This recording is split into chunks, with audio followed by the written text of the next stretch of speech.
Bismillahirrahmanirrahim. Assalamualaikum warahmatullahi wabarakatuh. Alhamdulillah, wassalatu wassalamu ala rasulillah Sayyidina Muhammad ibn Abdillah wa ala alihi wa ashabihi wa man wala. Subhanaka la ilma lana illa ma 'allamtana innaka antal alimul hakim. Rabbi shrah li sadri wa yassir li amri wahlul 'uqdatam min lisani yafqahu qawli bi jahin nabi wal ali wal ashabi amma ba'd. Ibu-ibu jamaah Majelis Ta'lim Siti Aisyah yang dimuliakan oleh Allah Subhanahu wa taala. Alhamdulillah, kita bersyukur pada Allah atas segala karunia, nikmat, anugerah yang Allah berikan kepada kita, sehingga kita masih bisa bermuajahah, masih bisa hadir untuk belajar, sama-sama belajar ilmunya Allah Subhanahu wa taala, sama-sama mengkaji kalamnya para ulama, sama-sama kita membahas hadis-hadisnya baginda Nabi Muhammad sallallahu alaihi wasallam. Semoga hadirnya kita di tempat ini dihitung pahalanya sebagai ibadah kepada Allah Subhanahu wa taala. Karena baginda Nabi sallallahu alaihi wasallam pernah bersabda, "Huduru majlisi ilmin khairun min ibadati sanah." Hadirnya seorang di majlis ilmu lebih utama daripada ibadah 1 tahun. Bukan berarti sudahlah nggak usah ibadah, hadir majlis taklim saja kan pahalanya 1 tahun, bukan seperti itu. Tapi pahalanya sama. Kalau kewajibannya ibadah, tetap kita berkewajiban melakukan ibadah kepada Allah Subhanahu wa taala. Mudah-mudahan hadirnya kita di sini iktikaf menuntut ilmunya Allah Subhanahu wa taala termasuk ibadah kepada Allah Subhanahu wa taala. Amin ya rabbal alamin. Dan alhamdulillah di bulan-bulan ini kita sudah mendekati yaitu hari Idul Adha, hari raya umat Islam yang kedua setelah Idul Fitri, dan mana daripada beberapa saudara kita yang diundang oleh Allah Subhanahu wa taala untuk menunaikan ibadah haji, mereka sedang menunggu beberapa hari lagi untuk melakukan manasikul haji, yaitu ibadah-ibadah yang diatur oleh Allah Subhanahu wa taala di Baitillahil Haram. Dan khususnya disabdakan oleh baginda Nabi sallallahu alaihi wasallam, dan inti daripada ibadah haji yaitu al-wuquf bil Arafah. Ya, al-hajju Arafah, kata baginda Nabi. Haji itu intinya adalah wukuf di Arafah. Karena wukuf di Arafah adalah salah satu rukun yang terpenting daripada haji. Maka dari itu, ibu-ibu, kalau seandainya ibu-ibu mungkin berangkat haji atau ada yang sudah berhaji, kalau kita lihat di tanggal 9 Dzulhijjah, hari wukuf Arafah, itu jamaah-jamaah yang sakit pun dibawa oleh panitia-panitia haji ke Arafah. Ada yang pakai keranda orang sakit, pakai ambulan, didorong pakai kursi roda, yang penting mereka wukuf di Arafah. Karena kalau meninggalkan wukuf di Arafah, mereka hajinya tidak sah, ya, dan juga harus mengulang di tahun selanjutnya dalam keadaan setahun itu memakai atau melakukan ihram. Ya, tidak boleh melakukan larangan-larangan ihram. Kalau dia gagal untuk wukuf di Arafah, berarti dia menunggu tahun depan. Nggak boleh potong rambut, nggak boleh potong kuku, ya, nggak boleh larangan-larangan ihram lainnya. Jadi makanya dipaksakan mereka kalau sudah tanggal 9 Dzulhijjah, mereka dipaksakan untuk hadir di Arafah. Ini inti daripada haji, ya, rukun yang paling penting dalam haji yaitu wukuf di Arafah. Kalau yang lain lempar jumroh itu bisa diwakilkan, ya, kalau orang sudah tua bisa diwakilkan. Ya, ada juga dengan wajib-wajib yang lain bisa diganti dengan membayar dam dan lain sebagainya. Tapi kalau wukuf di Arafah wajib. Kalau tawaf mudah, wukuf rukun selanjutnya daripada haji adalah tawaf ifadah. Kalau tawaf ifadah banyak orang-orang yang menjual jasa di sana dengan menggunakan tandu. Orang yang sudah tidak kuat untuk melakukan tawaf ifadah misalnya naik tandu, bayar berapa real, keliling diputarkan 7 kali putaran melakukan tawaf ifadah. Kemudian kalau yang sa'i juga pakai kursi roda bisa, didorong pakai kursi roda, kita bayar orang masih bisa. Ya, yang penting adalah tadi wukuf di Arafah tadi. Makanya dipaksakan betul kalau sudah tanggal 9 daripada Muharram wukuf di Arafah, mereka diharuskan datang ke Arafah. Wukufnya cuma sebentar ibu-ibu, dari zawal, dari tergelincirnya matahari sampai sebelum maghrib. Dan di situ dianjurkan banyak kita berdoa, banyak memohon kepada Allah, banyak beristighfar kepada Allah. Bahkan disunnahkan kita membaca surat Al-Ikhlas 1000 kali pada waktu wukuf di Arafah. Ini insya Allah mudah-mudahan ibu-ibu yang sudah mendaftar haji, yang belum haji bisa bisa menjadi catatan tatkala nanti berangkat ke Baitillahil Haram untuk menunaikan ibadah haji. Di Arafah sebentar, ya, cuman beberapa jam saja wukuf di Arafah. Kemudian setelah wukuf di Arafah, ya, ini ada satu kisah.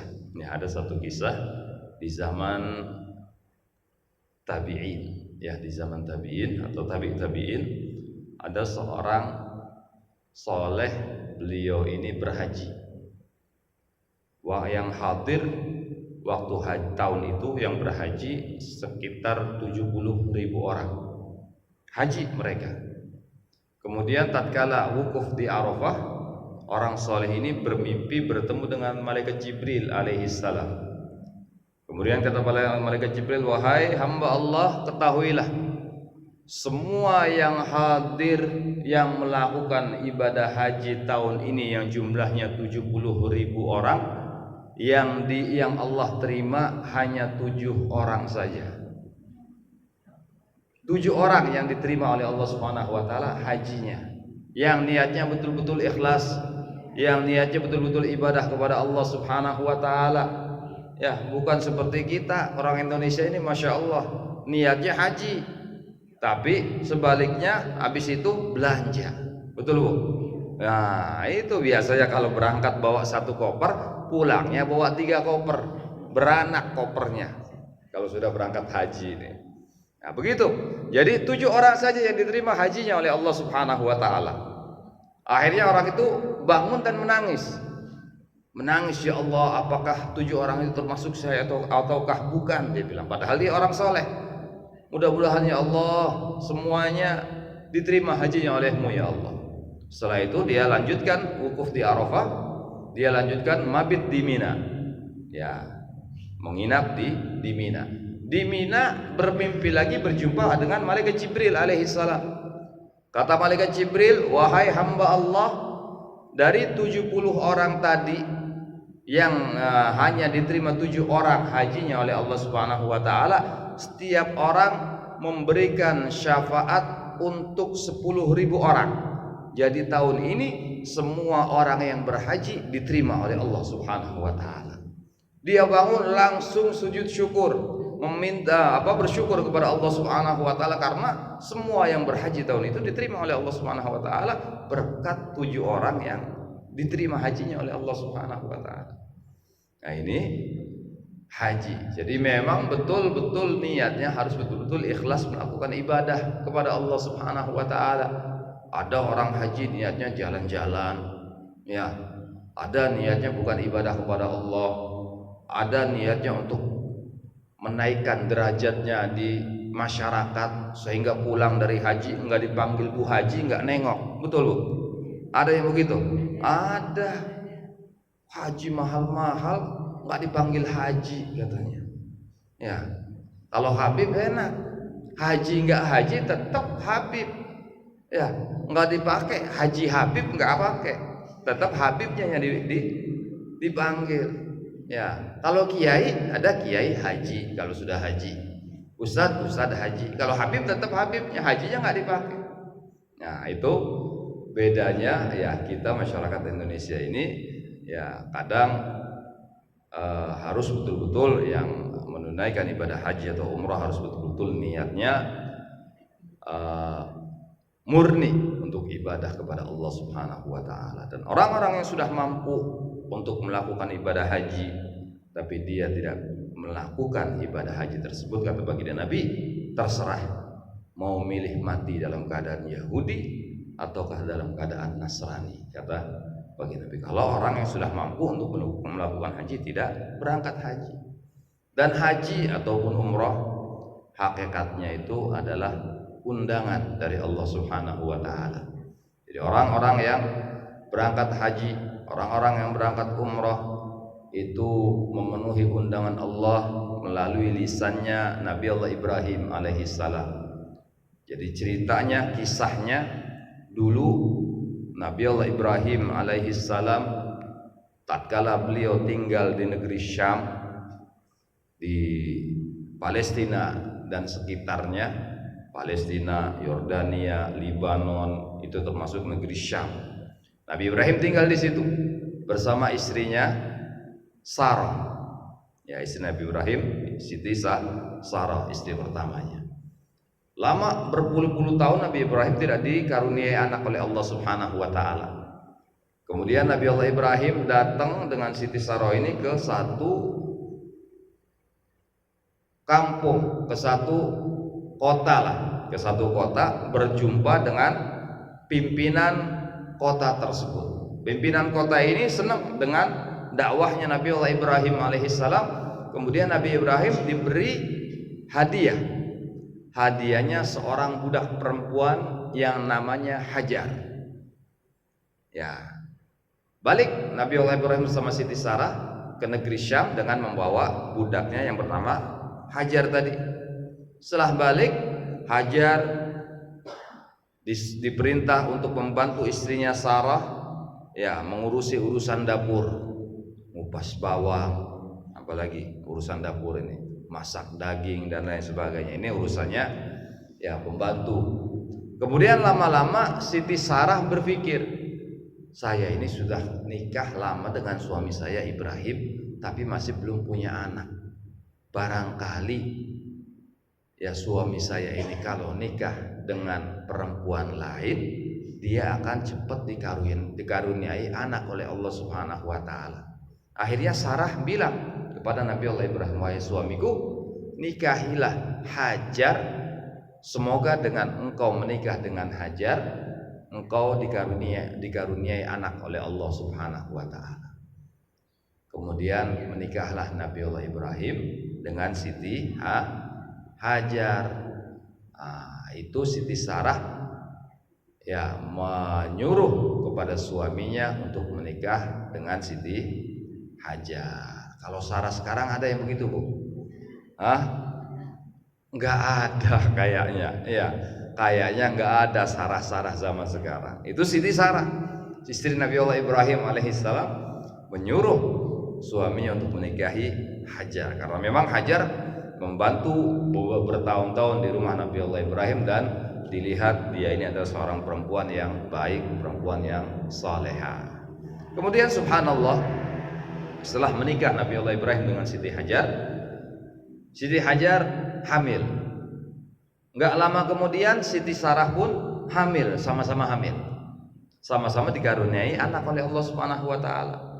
Hajar melahirkan anak diberikan nama oleh ayahnya Ibrahim yaitu Ismail. Ya, Siti Sarah punya anak laki-laki juga diberi nama Ishak, Nabi Ishak. Hidup berdampingan ya di kampung tersebut. Mungkin punya dua rumah, satu rumahnya Hajar, satu rumahnya Sarah. Ya, kemudian lama-lama namanya perempuan panas, cemburu. Siti Sarah bilang sama suaminya, "Wahai suamiku, tolong jauhkan Hajar dan anaknya daripada pandanganku." Akhirnya Nabi Allah Ibrahim memohon petunjuk kepada Allah Subhanahu wa taala dan mendapatkan petunjuk untuk membawa Siti Hajar dan Nabi Allah Ismail ke Makkah, atau dulunya namanya Bakkah. Ya, Bakkah Mubarakah. Inna awwala baitin wudi'a lin-nasi bi Bakkata Mubarakah. Inna awwalu baitin, sungguhnya pertama rumahnya Allah di atas bumi ini ya dibangun di Bakkah, di satu lembah namanya Bakkah, kemudian berubah menjadi Makkah. Makkah itu asalnya Bakkah, ya, lembah namanya Bakkah. Dibawa Siti Hajar, Ismail oleh Nabi Allah Ibrahim alaihissalam. Setelah sampai Makkah, ditinggal mereka, diberikan perbekalan yang cukup, ya, kemudian ditinggal oleh Nabi Allah Ibrahim balik ke negeri Syam. Ya, Hajar dan Ismail tinggal di lembah yang namanya Mekah tersebut berdua saja, tidak ada orang yang lain. Tidak ada air, tidak ada makanan hanya yang dipersiapkan oleh suaminya untuk tinggal di situ atas perintah Allah Subhanahu wa taala. Kemudian suatu hari Nabi Allah Ismail alaihissalam menangis di pangkuan Siti Hajar. Kemudian Siti Hajar meletakkan Nabi Ismail di dekat pondasinya Ka'bah. Ka'bah itu pondasinya sudah ada dari dulu. Dari dunia ini diciptakan, pondasinya Ka'bah sudah ada. Tapi dibangunnya di zaman Nabi Allah Ibrahim alaihissalam. Zaman Nabi Adam sudah ada pondasinya Ka'bah. Setelah kejadian banjir besar di zaman Nabi Nuh, itu pun tetap masih ada pondasinya Ka'bah. Kemudian Siti Hajar meletakkan Nabi Allah Ismail alaihissalam dekat dengan pondasinya Ka'bah. Kemudian Siti Hajar lari-lari ya dari Bukit Sofa, lari lagi ke Bukit Marwah untuk ya barangkali naik ke bukit bisa melihat ada rombongan kafilah dagang, misalnya bisa diberhentikan, minta air, minta makanan. Lari dari Sofa melihat, kemudian lari ke Marwah melihat lagi. Nah, lari-lari kecilnya Siti Hajar itu ya disyariatkan sekarang sebagai sa'i bainas Sofa wal Marwah, antara Bukit Sofa dan Bukit Marwah.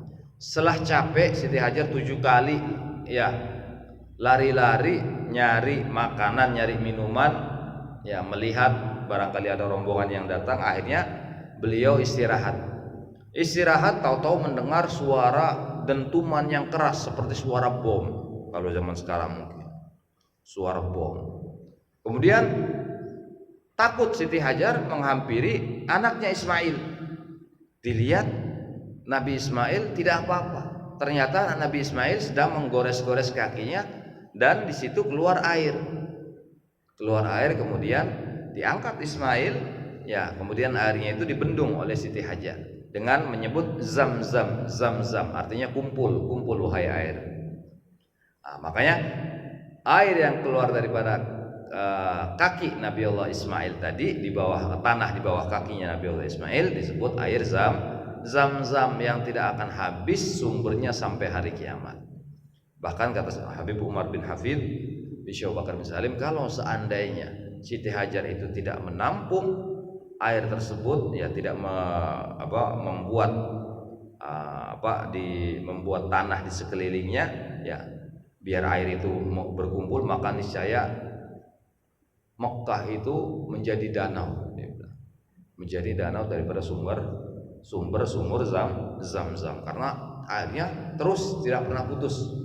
Nah, itu air Zam-zam. Kemudian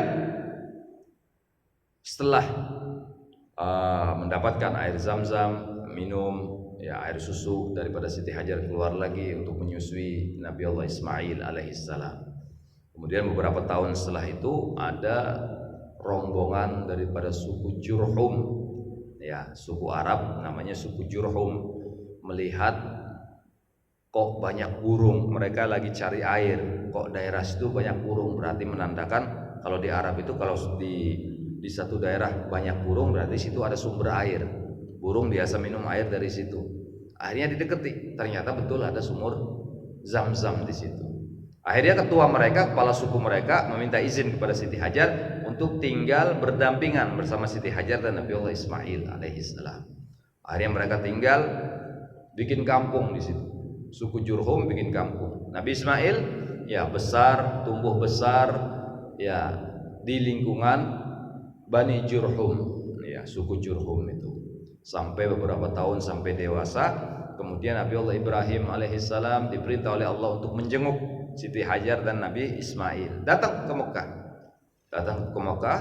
Pangling yang tadinya cuma berdua sekarang sudah ramai, sudah jadi satu desa.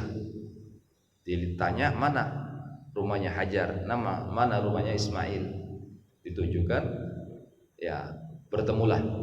Nah, Nabi Ibrahim dengan Siti Hajar dan Nabi Allah Ismail alaihissalam. Di situ baru Allah Subhanahu wa taala memerintah Nabi Allah Ibrahim untuk membangun Ka'bah, dibantu oleh anaknya Ismail. Nabi Ibrahim naik ke gunung atau Jabal Qubais, yang sekarang Jabal Qubais itu kalau kita berdiri di sisi atau di arah Tower Zam-Zam itu sebelah kanan dari Masjidil Haram. Ya ini Ka'bah, di belakangnya kan ada Tower Zam-Zam yang ada jam, ya menara jam, itu sebelah kanan, itu namanya Jabal Qubais. Dulu itu gunung. Nabi Ibrahim dan Ismail cari batunya dari Jabal Qubais, turun, ya disusun batunya menjadi bangunan seperti sekarang Ka'bah. Ya bangunan kubus besar, bahkan di situ ada telapak Nabi Allah Ibrahim yang disebut Maqam Ibrahim tatkala menyusun ya batu Ka'bah. Makanya Maqam Ibrahim itu ada telapaknya Nabi Allah Ibrahim alaihissalam, disebut Maqam Ibrahim. Kemudian setelah selesai pembangunan Ka'bah yang dilakukan oleh Nabi Allah Ibrahim dan Nabi Allah Ismail alaihissalam, Nabi Ibrahim diperintah oleh Allah Subhanahu wa taala untuk memanggil semua manusia. Naik Nabi Ibrahim ke Jabal Qubais. Tapi sebelum naik, Nabi Ibrahim berkata kepada Allah Subhanahu wa taala, "Ya Allah, aku ini manusia. Suaraku ini enggak bakal sampai ya Allah terdengar di seluruh dunia ya Allah. Suaraku terbatas, apalagi di depan banyak gunung-gunung batu ya Allah, enggak bakal sampai ya Allah." Kata Allah Subhanahu wa taala, "Lakukan saja perintahku. Niscaya mereka akan mendengar." Ya Allah mengatakan, wa'adzin fin nasi bil haji yatuka rijalan wa ala kulli dhamirin yatina min kulli fajjin amik. Wa'adzin fin nas, berserulah engkau kepada manusia semuanya wahai Ibrahim, bil haji, untuk berhaji. Yatika, mereka akan datang kepadamu, rijalan wa ala kulli dhamirin, ada yang berjalan kaki dan ada yang menggunakan kendaraan, yatuna min kulli fajjin amik, mereka datang dari negeri-negeri yang jauh. Akhirnya Nabi Allah Ibrahim berseru, wahai manusia, pergilah ke Baitillahil Haram, ke Mekah, untuk melakukan ibadah haji. Dan semuanya, suara Nabi Ibrahim ini didengar oleh orang seluruh dunia. Bahkan bukan hanya orang seluruh dunia, sampai orang akhir zaman yang mendengar seruan Nabi Allah Ibrahim, mereka ya akan melakukan ibadah haji atau ibadah umrah. Itu hakikatnya mendengar suaranya Nabi Allah Ibrahim, seruan Nabi Ibrahim yang diperintah oleh Allah Subhanahu wa taala untuk melakukan ibadah haji.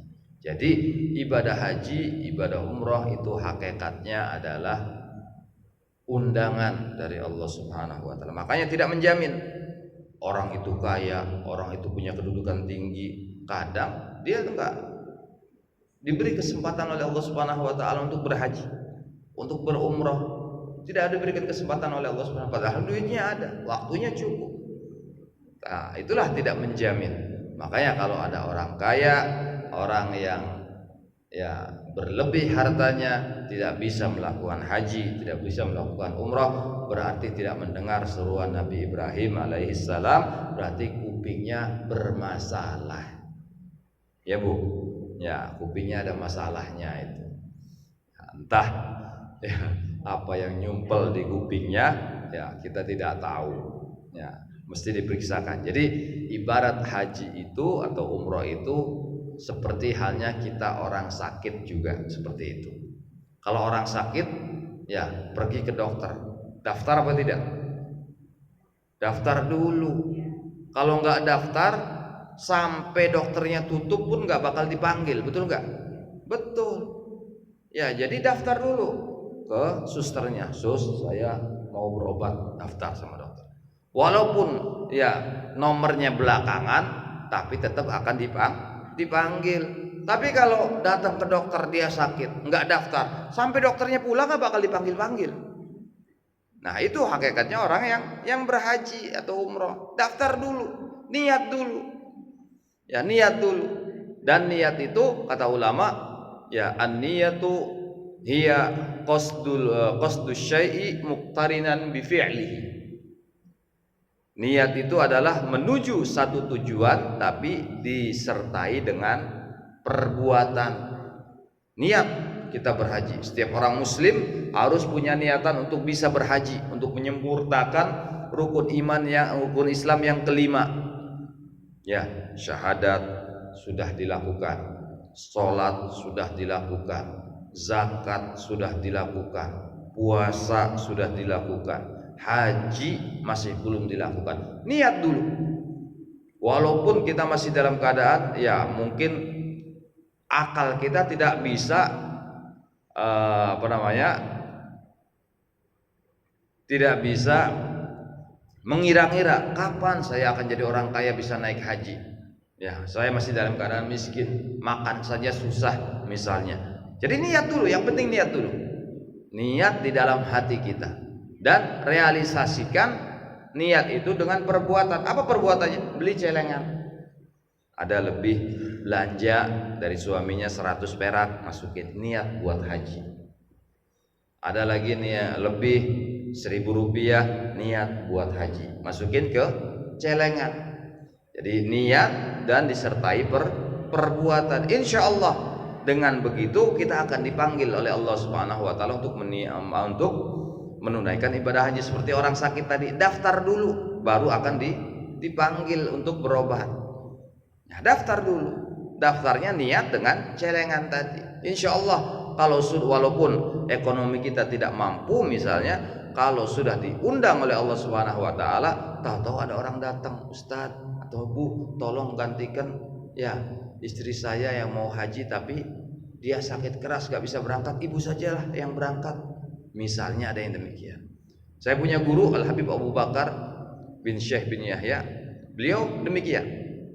Belum berhaji tapi niat haji, beli celengan, dicelengi ya. Beliau celengannya belum penuh, beliau sudah diberangkatin orang untuk berhaji. Bib, jadi pembimbing kami naik haji. Berangkat beliau naik haji karena niatnya betul-betul ingin menunaikan ibadah haji dan disertai dengan perbuatan tadi, beli celengan. Makanya dulu ada yang namanya haji kosasi. Ya, pernah dengar Bu? Haji kosasi apa? Haji ongkos boleh dikasih.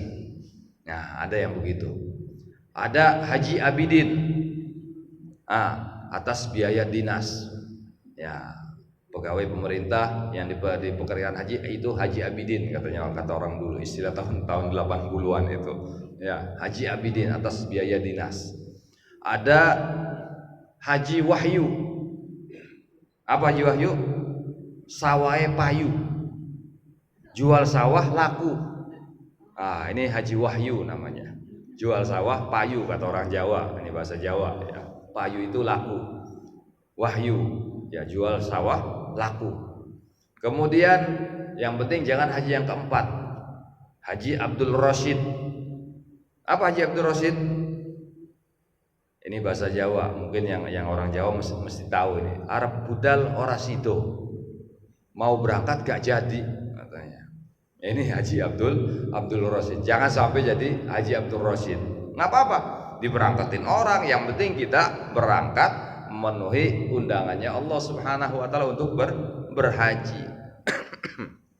Nah, itu pentingnya ibadah haji. Dan sekarang alhamdulillah saudara-saudara kita ya yang berangkat, mudah-mudahan mereka semuanya di sana diberikan kekuatan oleh Allah Subhanahu wa taala ya dalam beribadah haji, dalam menunaikan sunnah-sunnahnya baginda Nabi Muhammad sallallahu alaihi wasallam, serta mereka akan kembali dengan membawa hajjan mabruran wa sa'yan mashkuran wa tijaratan lan tabura. Ya, mereka mendapatkan haji yang mabrur. Amin ya rabbal alamin. Ini sekilas saja tentang masalah haji. Insyaallah kita lanjutkan pembahasan kita. Qala al-muallif rahimahullah wa nafa'ana bihi wa bi ulumi fid dharain amin ila an qala wa an Abdullah bin Umar wa an Abdullah bin Amr bin As radhiyallahu taala anhuma. Diriwayatkan daripada sahabat Abdullah bin Amr bin As. Amr bin As adalah sahabatnya baginda Nabi sallallahu alaihi wasallam. Amr bin As ini termasuk panglima di antara panglimanya kaum muslimin. Amr bin As punya anak namanya Abdullah, juga sahabat Nabi. Karena Abdullah bin Umar bin As bin Amr bin As ini pernah berjumpa dengan baginda Nabi. Karena definisinya sahabat ini, sahabat itu adalah orang yang berjumpa baginda Nabi, beriman kepada baginda Nabi, kemudian wafat dalam keadaan Islam dan iman. Itu namanya sahabat. Ada orang ya yang